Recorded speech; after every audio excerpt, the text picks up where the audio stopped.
মুরগি হয়ে আজকে এই রাস্তাটা পুরোটা তোরা শেষ করবি। আরে আমার মনে হয় তোদের একটু বেশি শাস্তি দিতেছে। দাঁড়া, আমি তোর জন্য কিছু করতেছি। আরে না না দাঁড়া, ম্যাম জিনির মা অনেক অসুস্থ, আমি জিনিকে নিতে এসেছি। আরে জানো, আর জিনির মা তো আমি নিজেই অনেক মিথ্যা শিখেছি। দাঁড়া দেখাচ্ছি মজা।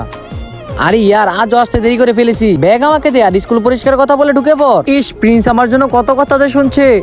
জিনি জানো, আগে আমরা এই বাসাতে থাকতাম। তুমি মনে হয় এই স্টলের চকলেট অনেক পছন্দ করো। দাঁড়াও, আমি তোমার জন্য নিয়ে আইতেছি। আরে জিনি, তুমি তো তোমার বান্ধবীর বাসায় যাওয়ার কথা ছিল, তুমি এখানে কি করো? কিছু না মা, বাসায় চলে এসেছি। আরে জিনি তোমাকে চলে যেতে বললো। সালাম আন্টি, আমি আপনাদের বাসার সাথেই থাকি।